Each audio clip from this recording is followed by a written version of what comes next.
प्रभु तू आज्ञा दे तो ये सब ये हम इनको मतलब जो सता रहे थे उस समय में पर प्रभु यीशु मसीह के ऊपर, तो प्रभु ने उससे क्या कहा, स्वर्ग से सेना भी आ सकती है परंतु ये कटोरा जो मुझे दिया गया है उसे मेरे को पीना अवश्य है। मतलब वो शांत रहे और शांत रहने के द्वारा ही उसने मुझे और आपको उद्धार का मार्ग दिखाया है।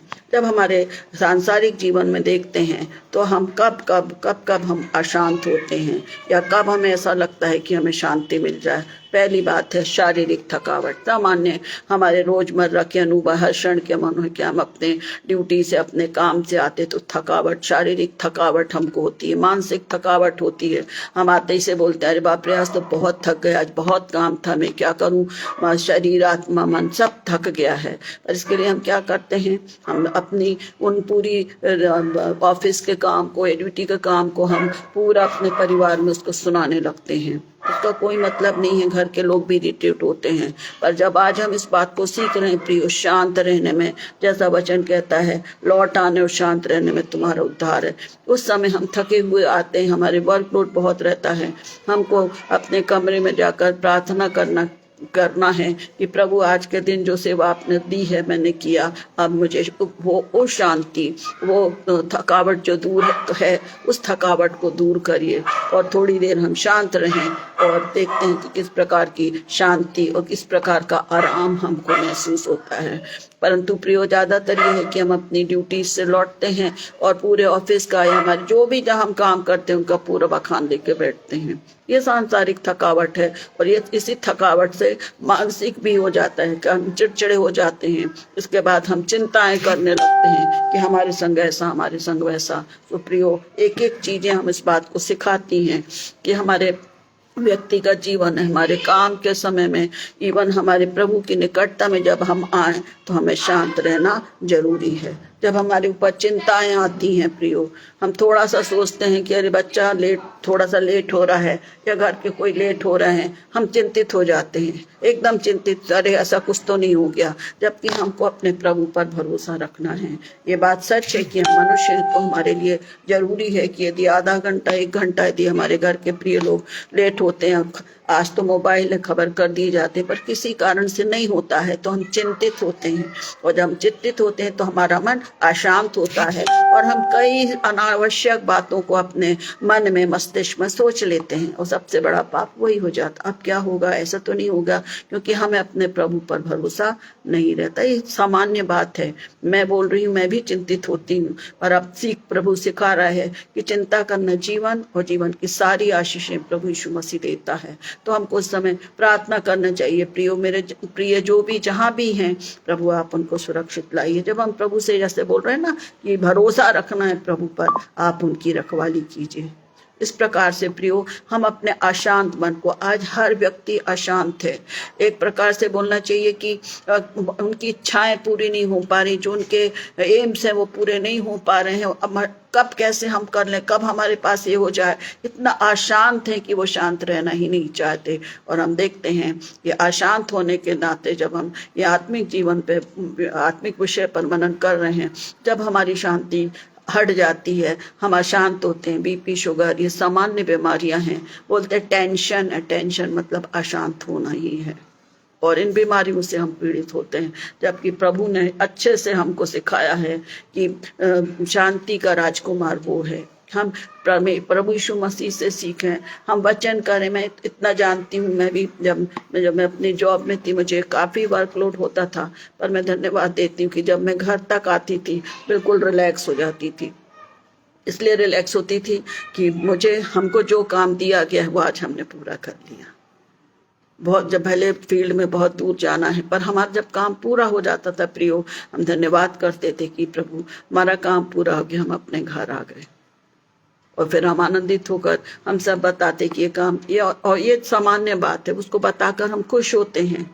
और इस प्रकार इस टॉपिक को लेने का मतलब मेरा ये है कि हम अपने जीवन में शांत रहें। थोड़ा परेशानी होती है उसमें हम झुंझलाते हैं, हमारे घर एक के पीछे सारे घर में अशांति आती है और हम कहते हैं कि हम रोज दुआ प्रार्थना करते हैं। प्रियो, बड़ी तकलीफ होती है जब इन बातों को हम सुनते हैं, जब इन बातों को हम कहते हैं, जबकि प्रभु हमसे अपनी शांति को देता है। मैं अपनी शांति तुम्हें दिए जाता जो संसार नहीं देता, यूहन्ना में कह रहा है वो, यूहन्ना सुसमाचार में। तो प्रियो, इसके साथ ही जब हम बोलते हैं शालोम, उसको प्रणाम, एक अभिवादन है जो हमको मिलता है न्यायियों 6 और 24 में। न्यायियों 6 और 24 में लिखा है,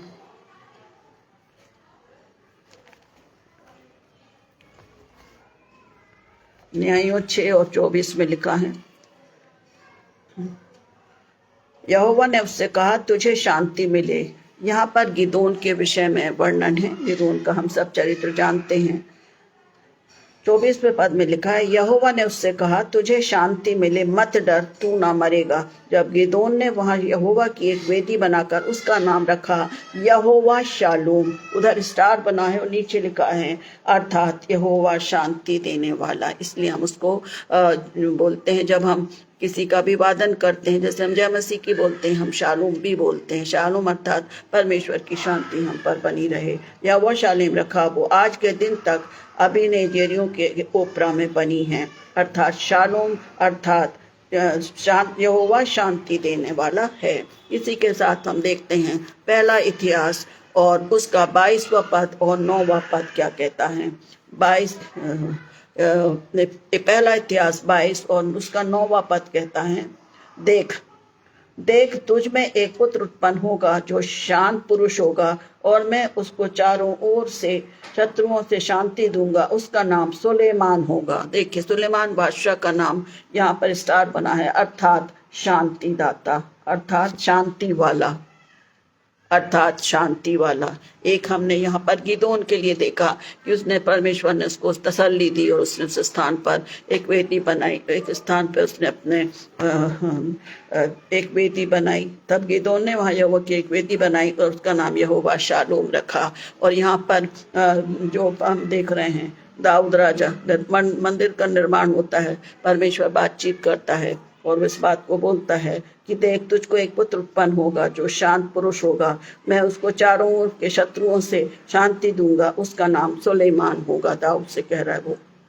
और सुलेमान का अर्थ, शालोम का अर्थ होता है यहाँ शांति वाला, शांति वाला। इस प्रकार से प्रियो, हम इन वचनों के द्वारा नाम भी रखें, परमेश्वर ने लोगों को दिया किस प्रकार से तुम कहो। और जब हम कहीं आते और जाते हैं तो हम कहते हैं शालोम। जय मसीह की हम बोलते हैं, पर शालोम जिनकी आदत है वो बोलते हैं।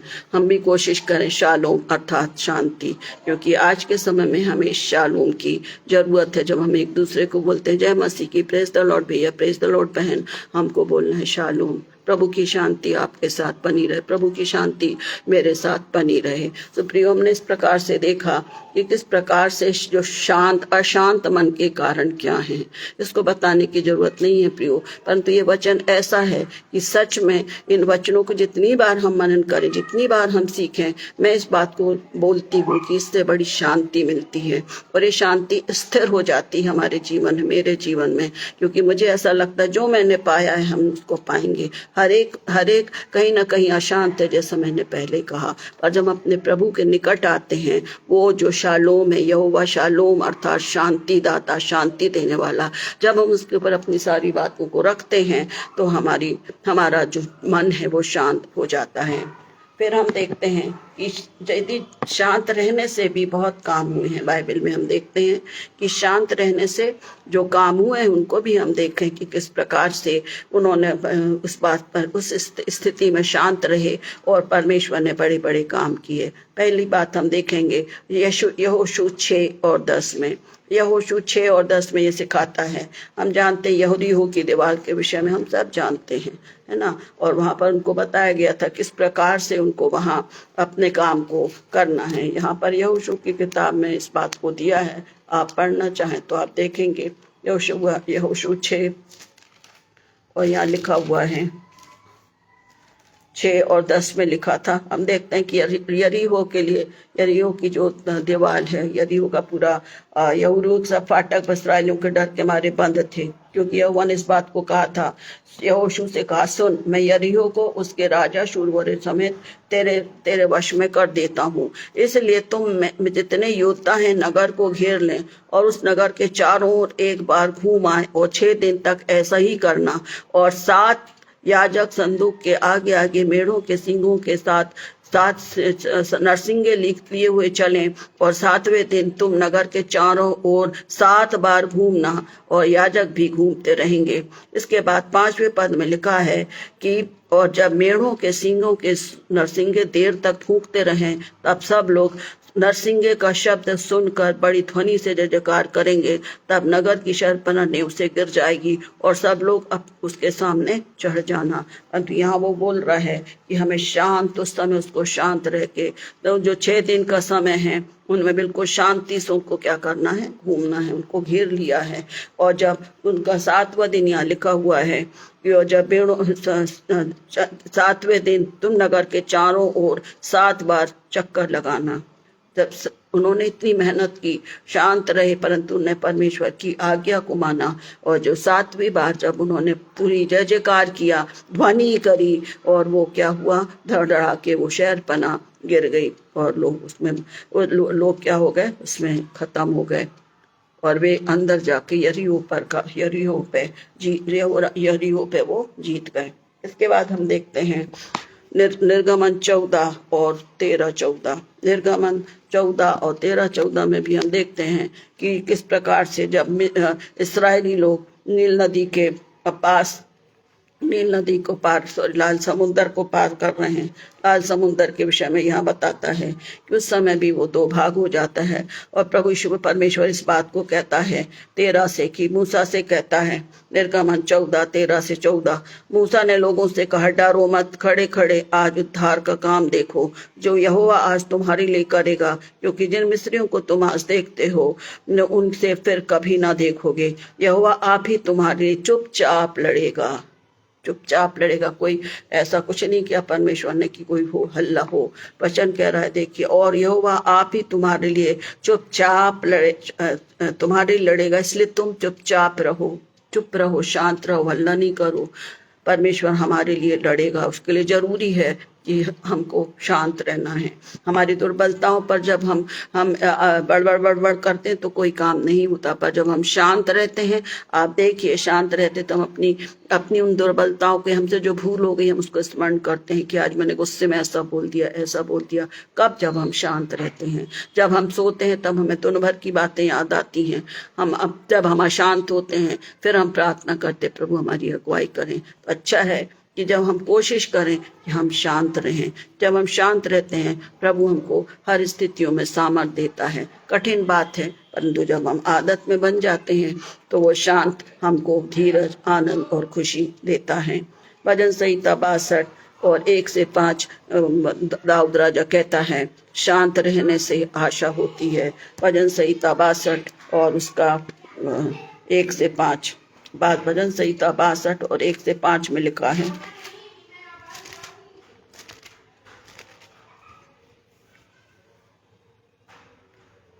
हे परमेश्वर मेरा चिल्लाना सुन, सचमुच मैं चुपचाप होकर परमेश्वर की ओर मन लगाए हूँ। मेरा उद्धार उसी से होता है। सचमुच वही मेरी चट्टान और मेरा उद्धार है, वो मेरा गढ़ है, अधिक न डिगूंगा। इस प्रकार वचन इस बात को सिखा रहा है हमको कि कैसे हमको शांत रहना है। 5वां पद कहता है, हे मेरे मन परमेश्वर के सामने चुपचाप रहे, क्योंकि मेरी आशा उसी से है। हे मेरे मन परमेश्वर के सामने चुपचाप रहे। हम प्रार्थना में भी बड़बड़ाते हैं, प्रार्थना में भी बड़बड़ाने लगते, प्रभु जी हम ऐसा वैसा। हर एक के व्यक्तिगत जीवन में हम अपने अपने अनुभवों को देखें, और वचन कह रहा है, हे मेरे मन परमेश्वर के सामने चुपचाप रहे, क्योंकि मेरी आशा उसी से है। हमको उस पर आशा लगाना है तो हमें जरूरी है कि हमें शांत रहना पड़ेगा। हर समय हम अपने बच्चों को याद रखते हैं, हमेशा लड़ लेते झगड़ लेते वो मिल जाते हैं, पर एक बात यह है कि यदि कुछ गलत करते हैं वो तुरंत आकर उसको बता देते हैं, और यदि कुछ गलती करते हैं, कोई चीज बचा उनसे कोई चीज टूट गई है या गुम गई है, वो शांत रहते हैं, इधर उधर घूमेंगे, अब पड़ी मार। पर जब उस बात को बोल देते कि मेरे से गलती हुई है, हम बड़े शांत होकर उन बच्चों को क्या करते हैं, समझाते हैं। छोटे छोटे अनुभव हमारे जीवन में आते हैं। इस प्रकार हमें शांत रहने के लिए परमेश्वर सिखाता है। इसके लिए हम इसके बाद हम और देखेंगे भजन संहिता 46 और उसका 10। भजन संहिता 46 और उसका 10 भी इस बात को सिखाता है।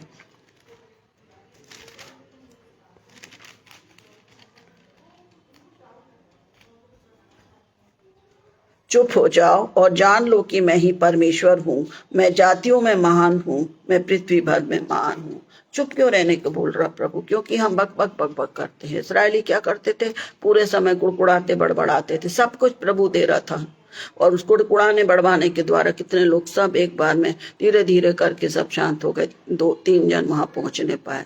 यदि हम बड़बड़ाएंगे तो हम आवाज को कैसे सुनेंगे प्रियो? इसलिए वो कहता है कि वचन कहता है भजन संहिता 46 और 10 में 46 और 10 में कहता, चुप हो जाओ, जान लो कि मैं ही परमेश्वर हूँ, मैं जातियों में महान हूँ, मैं पृथ्वी भर में महान हूँ। नीति वचन का कहने वाला कहता है, नीति वचन 14 और 10 में, शांत मन तन का जीवन है। नीति वचन 14 और 10 में लिखा है, शांत मन तन का जीवन। जब हम शांत रहते हैं हमारे को कोई प्रॉब्लम नहीं। जब हम अशांत रहते हैं, आए दिन बीपी, दुनिया भर की बीमारियां जो हम नहीं चाहते कि हम उनका वर्णन करें, ये सिर्फ हमारे सोचने विचारने चिंता करने से होती है। जबकि हम प्रभु पर विश्वास रखते हैं प्रियो, कम से कम इतना तो हम स्मरण रखें कि आज का दिन प्रभु ने सुबह से लेकर अभी तक पहुंचा दी। सुंदर संगति हमको आगरा मसीह मंडली के द्वारा मिल रही कि हम सुन लें, उसको सुन लें। सुनने के द्वारा हो सकता है उस दिन किसी का मन अभी वचन सुनते समय बहुत अशांत हो, पर प्रभु करे वो शांत उस वचन को सुनने के द्वारा उस शांति को पाले जो उसे चाहिए है। तो हमको स्मरण रखना है, शांत रहना है। ये बात कठिन है, पर मैं जानती हूँ यदि हम प्रभु में रहते हैं, प्रभु बने रहते हैं, तो वो हमें शांत रहने में हमारी अगुवाई करता है।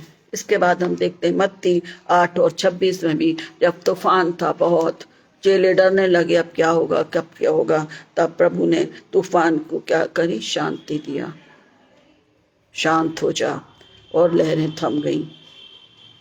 हर एक वचन, हर वचन इसको बोलने का, इसको बताने को मुझे इसलिए अच्छा लगता है कि कितना अच्छा है जब हम इन वचनों को पढ़ते हैं, शांति होती है। और जब हम उस बात को महसूस करते हैं प्रियो, तो हम एकदम से क्या प्रयास करते हैं कि जो मुझे मिला है मुझको बता। अरे मुझे बहुत अच्छा लगा, आज मैं आई थी थकी हारी आई, पर एक अद्भुत तरीके से प्रभु ने मेरी अगुवाई की, मैं शांत होकर अपने काम को करी। मैं गुस्सा हो रही थी, ये हो रही थी, वो रही थी, पर ये क्या है, सब जन एक दूसरे के लिए प्रार्थना करते हैं, सब हम प्रार्थना में एक दूसरे को उठाते हैं, और परमेश्वर अपनी उस शांति को समझ ज्ञान से परे उन तक पहुंचाता है। और जब वो शांति मैं महसूस करती हूँ, हम महसूस करते हैं, तो नेचुरली हम उसको बांटते हैं। अब हम इस बात को देखेंगे, यीशु मसीह का शांत रहना भी हमारा कारण था। यीशु मसीह ने मेरे और आपके लिए सारी तकलीफों को सहा। स्वर्ग से सेना भी आ सकती थी, परंतु उसने मेरे और आपके लिए वो चुप रहा। जैसे यशायाह भविष्यवक्ता बताता है, यशायाह 53:7 में लिखा है, वो सताया गया तो भी वो सहता रहा और अपना मुंह ना खोला। जिस प्रकार भेड़ बध होने के समय और भेड़ी ऊन कतरने के समय चुपचाप शांत रहती है, वैसे ही उसने अपना मुंह ना खोला। कई बार हमने इस वचन को पढ़ा है, सुना है, पर प्रियो इन कठिनाइयों में हम क्या शांत रहते हैं? हमारे प्रभु ने शांत रहकर हमारे लिए उद्धार का काम किया है। आज हमारा है सताव है, परेशानी है, कठिनाइयां हैं, फिर भी हमें क्या रहना है? शांत रहना है, क्योंकि वचन कह रहा है वो सताया गया। सब कुछ बोल सकता था, प्रभु ने उस समय बोला भी मैं तो ऊपर इतनी सेनाओं को आ सकते हैं, उसकी रक्षा कर सकते हैं, पर नहीं, उसने उन सारी तकलीफों को शांत रहकर उन्हें सहा, और उसका प्रतिफल ये है कि हमने उद्धार को पाया है। तो हमारे प्रभु हमको सिखाता है कि हमें शांत रहना है। दूसरी बात हम देखते हैं यशायाह 9:7, 9:6-7 यशायाह 9:6-7 में लिखा है वचन, इस क्योंकि हमारे लिए एक बालक उत्पन्न हुआ, हमें एक पुत्र दिया गया और प्रभुता उसके कांधे पर होगी और उसका नाम अद्भुत युक्ति करने वाला, पराक्रमी परमेश्वर, अनंत काल का पिता और शांति का राजकुमार कहा जाएगा। किसके लिए? प्रभु यीशु मसीह के लिए है। यशायाह भविष्यवक्ता ने पहले ही बोला कि हमारे लिए एक बालक दिया जाएगा प्रभु यीशु मसीह के लिए। उसकी प्रभुता सर्वदा बढ़ती रहेगी और उसकी शांति का अंत ना होगा, उसकी शांति का अंत ना होगा। इसलिए वो उसको जो दाऊद की राजगद्दी पर इस समय से लेकर सदा के लिए न्याय और धर्म के द्वारा स्थिर किए है और संभालते रहेगा। सेनाओं के यहोवा की धुन में ये हो जाएगा। हमारे प्रभु शांति का राजकुमार है और उसी राजकुमार ने मेरे और आपके लिए उस अपने आप को दिया कि हम क्या करें? उद्धार को पाएं। हम देख रहे हैं ना, शांत रहने में और उद्धार रहने में, भरोसा रखने में ही तुम्हारी वीरता है। यशायाह 30 और 15 में इस बात को पढ़ा है। शांत रहने में हमारा उद्धार है, भरोसा रखना है और हम वीरता को पाएंगे। इसके साथ हम देखते हैं इसी में यशायाह 52 में जैसे लिखा हुआ है, वैसे ही वो बहुत सी जातियों को पवित्र करेगा और उसको देखकर राजा शांत रहेंगे। पुराने समय में हम इस बात को देखते हैं, लड़ाई और झगड़े होते थे, पर परमेश्वर जो उसके लोग थे इस्राएली, वो पुकारते थे कि प्रभु आप हमारी अगुवाई करें, हमारी सहायता करें, और वो अपने तरीकों से उनको जय दिलाता था और शांति दिलाता था, जैसे हमने काफी वचनों को अभी पढ़ा है। प्रभु यीशु मसीह के विषय में हम देखते हैं मत्ती 8 और 26 में, जब वो चले जा रहे थे, भी झील पर थे और तूफान आया और परमेश्वर ने उस तूफान को शांत किया। मत्ती 8 और 26 में हमारे जीवनों में भी परेशानियां एक तूफान के समय आती हैं, परंतु जब हम अपने प्रभु पर भरोसा रखते हैं, शांत मन से मांगते हैं, तब वो तूफान शांत होता है। पर अफसोस ये है कि हम उतना करने के लिए इस शांत रहने के बदले हम इतने उतावले हो जाते कि हम भूल जाते हैं कि हम क्या बोल रहे हैं। स्वाभाविक नेचर है, पर यदि हम प्रभु में हैं प्रियो, जब हम प्रभु की अगुवाई में हैं, वचनों को पढ़ते हैं, प्रार्थना करते हैं, अद्भुत सहायता हमको मिलती है। अद्भुत सहायता हमको मिलती उस समय में जब हम अशांत रहते, कठिनाइयों में रहते। तूफान मतलब नाना प्रकार की समस्याएं, परेशानियां जो हमारे जीवन में आती हैं, पर जब शांत हम प्रभु के निकट रखेंगे, वो समस्याएं अपने आप धीरे धीरे हट जाएंगी और हमारे विश्वास को मजबूत करती हैं। इसके साथ हम देखते हैं दुष्ट आत्मा को भी शांत किया। मरकुस 1 और 34 में उसको डांटा, उसको कई जगह लिखा है कि उसने डांटा और वो निकल गई। इधर पर दुष्ट आत्मा को शांत किया। मरकुस 1 और 34 में हम पढ़ते हैं। और ये इसलिए शांत का शब्द इसलिए यहाँ पर मैं बता रही हूँ कि शांत के विषय में हम मनन कर रहे हैं। किस प्रकार हर बात वचन में सिखा रहा है, कब और कैसे हमें शांति मिलती है, हमको कैसा शांत हमारा होता है। मरकुस 1 और 34 में लिखा है,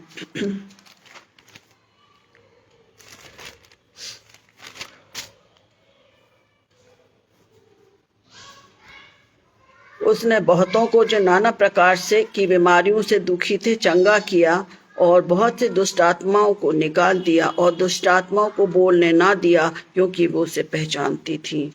उनको शांत किया, उनको बोलने ना दिया क्योंकि वो उसे पहचानती थी। और प्रभु अपने काम को करता है। अभी तक हमने इस बात को देखा है। पहला शब्द था कि शांत रहने से हमें उद्धार और भरोसा मिलता है। अब हम देखते हैं शांत रहने से वीरता भी होती है। हम उन दुर्बलताओं पर, उन टेम्पटेशन पर क्या होते हैं? जयवंत होते हैं। इसके लिए हम देखते हैं यशायाह 28 और 23। यशायाह 28 और 23, कान लगाकर मेरी सुनो, ध्यान धरकर मेरा वचन सुनो। हम सुनेंगे कब प्रियो? जब हम शांत रहेंगे। पर होता यह है कि हम पूरे समय प्रभु को सुनाते रहते हैं। और ये वचन हमें सिखाता है, यशायाह 28 और 23, कान लगाकर मेरी सुनो, ध्यान धरकर मेरा वचन सुनो। हम बच्चों को जरूर बोलते तुम लोग हमारी बात नहीं सुनते इसलिए ऐसा हुआ, हमने ऐसा बोला था तुमने नहीं किया इसलिए ऐसा हुआ। पर हमारे आत्मिक जीवन में प्रियो कहीं ना कहीं हम पीछे हट जाते हैं। जहाँ अच्छा है वहां तक तो ठीक है, पर जब हमको परमेश्वर की आवाज को सुनना है अपनी कठिनाइयों में, तो हम अपनी ही आवाज को प्रभु के सामने रखते जाते हैं। उसकी आवाज सुनने के लिए हम रुकने ही नहीं मांगते। यशायाह इस बात को सिखाता है, कान लगाकर मेरी सुनो, ध्यान धर कर मेरा वचन सुनो। जब वो हमको बताएगा तब हमें शांति और तसल्ली होगी, वो शांति, वो रास्ता जो कोई और दिखाने नहीं पाता। इसके बाद यशायाह 28 और 26 में है कि क्योंकि उसका परमेश्वर उसको ठीक ठाक काम करना सिखलाता है और बताता है। यशायाह 24, 28 और 26, 23 में हमें बोल रहा है आवाज सुनना है। यहाँ पर 28, 26 में है योजनाओं को जानते हैं। जब हम उसकी आवाज को सुनते हैं तब वो अपनी योजनाओं को हम पर प्रकट करता है। इसलिए लिखा है क्योंकि उस परमेश्वर उसको ठीक काम करना सिखाता और बताता है। दोनों वचन एक ही अध्याय में हैं। हमको आवाज सुनना है। जब हम सुनते हैं तब वो अपनी प्लानिंग को हमारे सामने रखता है। फिर हमें समझ में नहीं आता कि हल्ला हो रहा कि क्या हो रहा, क्योंकि हमारा ध्यान प्रभु की आवाज में, प्रभु की बातों की ओर लगता है और उसको हम करने के लिए तत्पर हो जाते हैं। सो प्रियो, हम स्मरण रखें कि शांत रहने में ही वीरता है। जैसे आज लड़ाई झगड़े को होते हैं, हम बच्चों को भी बोलते हैं शांत रहो बेटा, शांत रहो। यदि हम शांत रहते हैं तो बोलने वाला कितनी देर बोलेगा? थोड़ी देर बोलेगा, उसके बाद खत्म। परंतु शांत रहने की सामर्थ्य देने वाला मेरा और आपका प्रभु है। इसलिए वो कहता है कि शांत कान लगाकर मेरी सुनो और मेरे वचन को सुनो। जो योजना उसकी है उसके अनुसार हम अपने जीवन में उस काम को लाने पाते हैं। इसके बाद हम देखते हैं फिलिपियों 4 और उसके 3 पद को हम पढ़ेंगे। आत्मा में आनंदित होते हैं। फिलिपियों की पत्री उसका 4था अध्याय और उसमें 3 पद हम पढ़ेंगे। पहला है फिलिपियों 4 और 4। इसमें लिखा है, प्रभु में सदा आनंदित रहो। मैं फिर कहता हूँ आनंदित रहो। कब आनंदित रहेंगे प्रियो? हम जब हम उसकी आवाज को सुनेंगे। कब सुनेंगे? जब हम शांत रहेंगे। यदि हम अपने बोझ को लेकर चलेंगे तो हम कभी भी आवाज नहीं सुनेंगे। जैसा भी मैंने बोला है, ध्यान धरकर मेरा वचन सुनो, कान लगाकर मेरी सुनो, ध्यान धरकर मेरा वचन सुनो। यशायाह हमको सिखा रहा है और यहाँ पर फिलिप्पी की पत्री में पौलुस सिखा रहा है, प्रभु में सदा आनंदित रहो। मैं फिर कहता हूँ आनंदित रहो। किस बात में आनंदित रहने को बोल रहा हो? दुनिया का क्लेश तथा प्रभु में बने रहेंगे तो हम आनंदित ही रहेंगे। कठिनाइयां भी आएंगी पर उस कठिनाइयों में भी प्रभु मुझे और आपको आनंद देता। हम और उसके जीवन को जानते हैं प्रियो। वो कठिनाई में भी आनंदित हुआ, वो अपनी गवाही को देता, अपनी गवाही को इस बात के लिए, चेले इस बात की गवाही के लिए देते हैं कि हमने चलो, जब उसको मना किया जाता है कि तुम लोग ये सुसमाचार को मत बांटो, उनको मारा गया और उनको बाहर कर दिया गया पिटाई करके। उन्होंने कैसे हो सकता है कि हम उस बात को ना बताएं? और उन्होंने जाकर परमेश्वर प्रभु यीशु मसीह के कार्यों की बड़ाई करी, उन बातों को बताया। तो प्रभु में हमें आनंदित रहना है, क्योंकि हर परिस्थिति में, हमारी दुख में, निराशा में वो हमारे साथ है, बशर्ते हम उसकी आवाज सुने। और आवाज कब सुनेंगे? जब हम अपनी मन की नहीं करें, हम शांत रहकर उसकी आवाज को सुने। फिलिपियों 4 और 7 भी इस बात को सिखाता है, तब परमेश्वर की शांति जो सारी समझ से परे है, तुम्हारे हृदय और विचारों को मसीह यीशु में सुरक्षित रहे। परमेश्वर की शांति जो समझ से परे है, हम सब महसूस करते हैं उस शांति को। हम सब महसूस करते हैं उस शांति को जब हम बीमारी में रहते हैं, जब हम शोक में रहते हैं, जब हम सताव में रहते हैं, हम अशांत होते हैं। पर धन्यवाद हो कि जब हम प्रभु के चरणों पर आते हैं प्रियो, हर कठिनाई में हमें शांति महसूस होती है, क्योंकि परमेश्वर का वायदा है कि दुख के बाद सुख आता है। शांति वो हमें देता है, शांति देता कि हम फिर से मिलेंगे। बीमारियों से चंगाई देता है, वो हमको शांति देता। वो शांति जो संसार नहीं दे सकता, प्रभु यीशु मसीह कहता है कि मैं वो शांति दे जाता हूँ जो संसार नहीं दे सकता। इसलिए वो कहता है कि परमेश्वर की शांति जो समझ ज्ञान से परे तुम्हारे हृदय और विचारों को मसीह यीशु में सुरक्षित रखे। और आखिरी पद जो है फिलिपियों 4 और 9 में लिखा है, तब परमेश्वर जो शांति का सोता है तुम्हारे साथ रहेगा। ये फिलिपियों 4:4, फिलिपियों 4:7 और फिलिपियों 4:9 में हमने देखा है कि किस प्रकार से हमें आत्मा में आनंदित रहने का, किस प्रकार इन वचनों के द्वारा हम आत्मा में आनंदित हो सकते हैं। और तब कह रहा है, तब परमेश्वर जो शांति का सोता है तुम्हारे साथ रहेगा। प्रियो, हमने इसको महसूस किया क्या कभी कि मेरे पास एक सोता है? भजन संहिता 23 में कहता है, यह वो मेरा चरवाहा, मुझे कुछ घटी नहीं होगी। वो मुझे सुखदाई जल के सोते के पास, झरने के पास ले जाता है। सुखदाई जल का झरना यहाँ लिखा है। तब परमेश्वर जो शांति का सोता है, वो उस सुखदाई जल के पास अब हम जाते हैं, जब उसके पास बैठते हैं, तब वो शांति जो कोई और नहीं दे सकता वो देता है। ज्यादातर हम महिलाओं का एक आदत है, रूटीन है, मैं सोचती हूँ कि जब हम परेशान होते हैं, अशांत मन होता है, तो हम एक अलग जाके बैठ जाते हैं या प्रार्थना करते हैं, अपने बोझ को सिसड़नों पर रखते हैं, या हम घूमने लगते हैं बेचैनी में कि किसी प्रकार से हमें शांति मिले। ये अच्छा उपाय है बनस्पति के। यदि हम अशांत हैं तो बड़बड़ करके या झगड़ा करके अपने घर में कलह ना मचाएं, परंतु अच्छा यह है कि परमेश्वर ने जो वचन दिया, प्रभु के वचनों को स्मरण करें, तब परमेश्वर की शांति का सोता जो सबके पास है, जीवित कलम वो सोता ही है जिसमें हमें बने रहना है।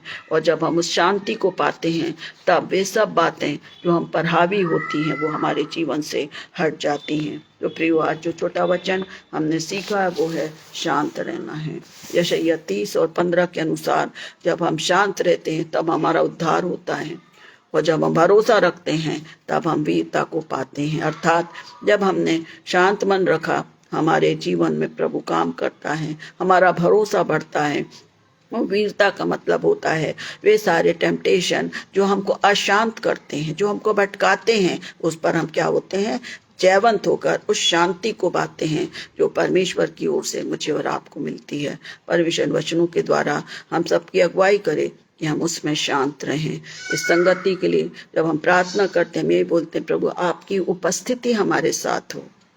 उपस्थिति को महसूस करेंगे हम जब हम शांत रहेंगे। उस पवित्र आत्मा हमारी अगुवाई करता है वचनों को सुनने के लिए, वचनों को बोलने के लिए, वचनों को समझने के लिए। पर यदि हम अपनी ही अपनी बोलेंगे तो वो काम नहीं होता। तो प्रियो, आज के इस वचन के द्वारा परमेश्वर हम सबकी अगुवाई करे कि हम अपने जीवन में उस शांति को महसूस करें जो वचन हमको सिखाता है फिलिपियों 4:9 में। तब परमेश्वर जो शांति का दाता है तुम्हारे साथ रहेगा।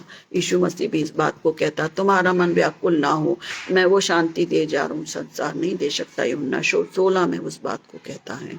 तो प्रियो, इन वचनों के द्वारा हम सब अपने आप को प्रभु के निकट लाएं और इस बात को याद रखें कि हमारे अशांत जीवन में शांति केवल प्रभु के निकट आने से होती है, घुटनों पर आने से होती है, पश्चाताप के लिए करने के द्वारा होती है। वो कोई और नहीं दे सकता, सिर्फ मेरा और प्रभु देता है। तो इस वचन के द्वारा प्रभु हम सब की अगुवाई करे और हम सब एक दूसरे के प्रेम में बने रहें।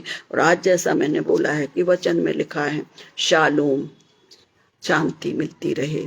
तो इस शालोम शब्द के साथ छोटी प्रार्थना के साथ मैं समाप्त करूंगी। हमारे दयालु प्रेम पिता परमेश्वर, हमारी शांति के दाता, आपने हमारे लिए अपने बेटे को दिया कि हम उस विश्वास रखने के द्वारा उद्धार को पाएं।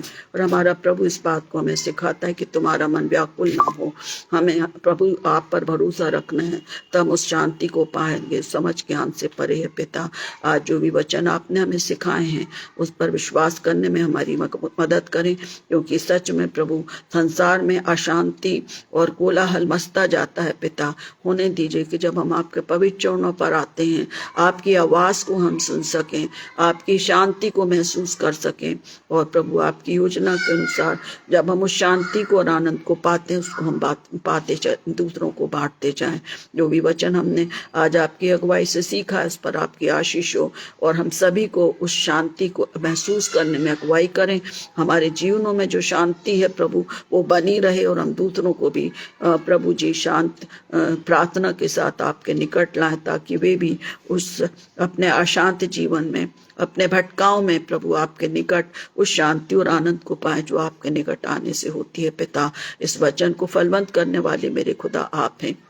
धन्यवाद देती हूँ प्रभु जी पास्टर साहब के लिए, बहन के लिए, उनकी सेवाओं के लिए जो बड़े मेहनत के साथ करते हैं। प्रभु आप प्रत्येक दिन उनको बल और सामर्थ दीजिए, परिवार को आशीषित करिए। और जबकि एक अच्छा समय हमको मिलता है प्रभु कि हम इस पेज की संगति के द्वारा वचनों को आपस में बांटते हैं प्रभु, इसके लिए हम आपका धन्यवाद करते हुए अपने प्रियों को प्रभु बहुत सारी उत्तम आशीषों की कामना करते हुए चाहते हैं कि प्रत्येक दिन जब हम ऐसे मौके मिलते हैं प्रभु वचन को सुनने के लिए, वचन को सीखने के लिए, उसमें आपकी मर्जी पूरी हो, आपकी सामर्थ हर एक पर प्रकट होने पाए प्रभु जी। जो भी मिनिस्ट्रीज के काम हैं उन पर भी आप बरकत दीजिए। हमारे सभी प्रियजन जो इस पेज से जुड़े हैं, नहीं जुड़े, उनको भी आप आशीषित करिए। आने वाले समय में भी आपके जो भी दासी वचन को बांटेंगे उनको भी आप अपनी सामर्थ से भरिए। और आज के इस दिन में, इस संध्या के समय जब आपने हमें सिखाया कि हम आपकी शांति में बने रहें, मेरी प्रार्थना है कि वो शांति हमारे जीवन में वास करे। सारा आदर महिमा आपको मिले प्रभु जी। जाने अनजाने में यदि कुछ भूल हुई उसको दया करके क्षमा करें। निरंतर हमारी अगुवाई करें कि हम नम्रता दीनता के साथ आपके अधीन रहें और आपकी योजना के अनुसार इस्तेमाल किए जाएं। सारा आदर महिमा आपको मिले प्रभु। इस विनती को सुने और दया से ग्रहण करें। आमीन आमीन आमीन। यीशु सहाय।